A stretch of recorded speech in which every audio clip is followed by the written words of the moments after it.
Oi gente, tudo bem com vocês? Então bora lá para mais uma videoaula de ciências com a professora Raquel. Na aula de hoje nós falaremos sobre o sistema reprodutor feminino.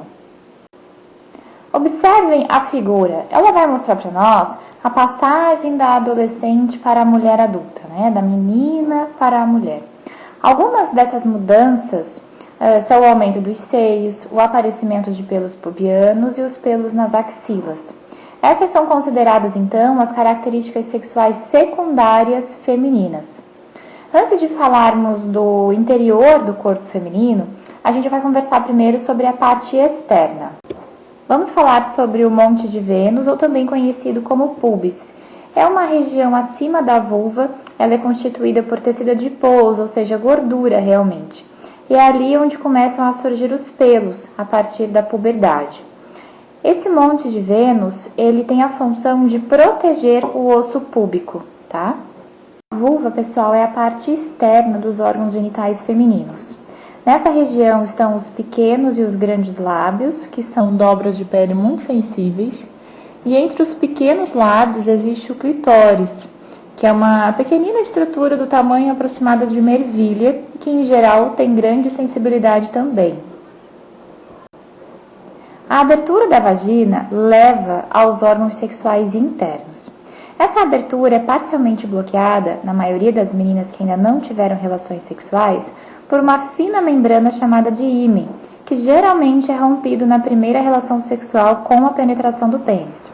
O ímen tem uma abertura por onde ocorre a saída do sangue menstrual. A uretra é o orifício por onde sai a urina. E lembrem-se, diferentemente do que acontece no sistema reprodutor masculino, não conduz a nenhum órgão sexual interno. Então, a uretra nas meninas ela é apenas para a saída da urina realmente. No caso dos meninos, como a gente falou, vai sair tanto a urina quanto o sêmen, tá bom? Então, ele tem essa função, essas duas funções, no caso dos meninos.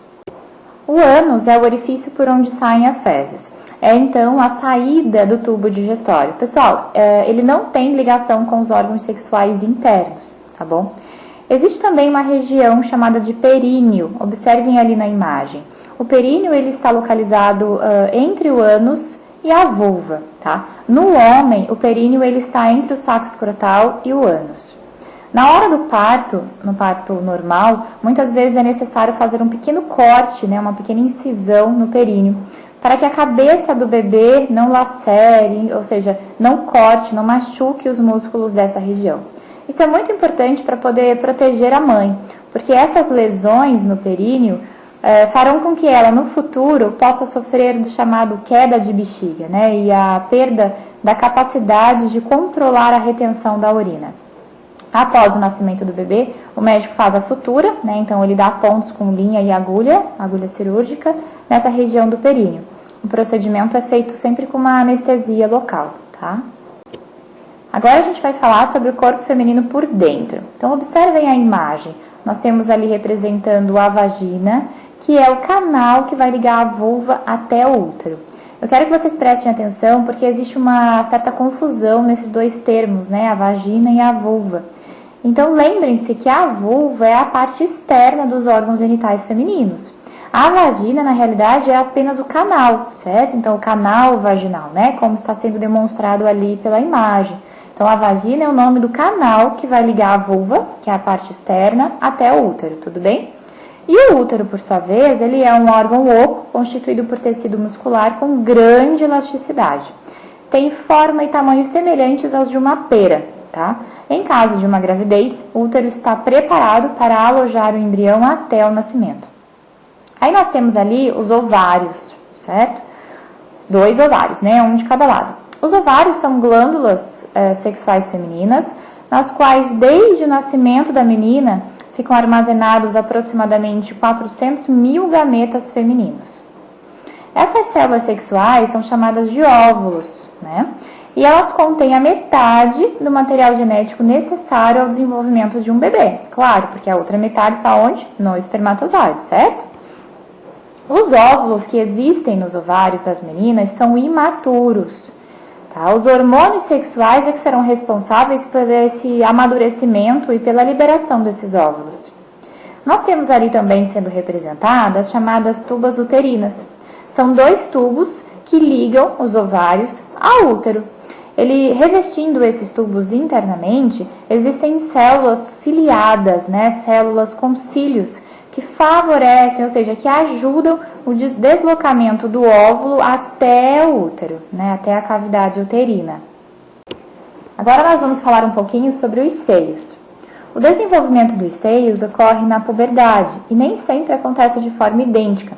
Então, às vezes, um seio vai ser ligeiramente maior do que outro. E claro que o tamanho do seio vai variar de uma mulher para outra, do mesmo jeito que acontece com o nariz, com as mãos, com os pés, enfim, eles não são de tamanhos iguais em todas as pessoas, claro. Existe essa variação, certo? Cada um é um, O seio é formado por um tecido gorduroso e por pequenas glândulas chamadas de glândulas mamárias, tá? Vão observando ali na imagem. Essas glândulas, elas são ligadas ao mamilo, o bico do seio, por canais através dos quais o leite passa durante a amamentação.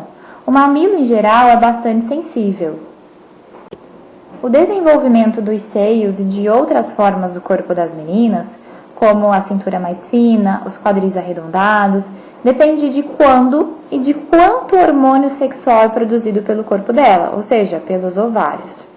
Algumas meninas começam a produzir mais hormônios sexuais mais cedo do que outras. Por isso, além de ficarem menstruadas primeiro, determinadas meninas desenvolvem o corpo mais precocemente do que outras. Outro fator importante a considerar, com certeza, é a hereditariedade, Então, os traços físicos herdados dos pais, dos avós, enfim. Numa família na qual as mulheres possuem seio pouco desenvolvidos, é bem provável que as meninas venham a ter também seios menores. Ninguém melhor do que o médico para dizer se o desenvolvimento dos seios e os demais sinais de maturação do corpo está de acordo com o previsto para a idade da menina, tá? Então, é muito importante que seja feito um acompanhamento médico. Bom, pessoal, ficaremos por aqui. Na próxima aula nós falaremos sobre o ciclo menstrual, tá bom? E daremos sequência a esse assunto. Obrigada e até o próximo vídeo. Tchau!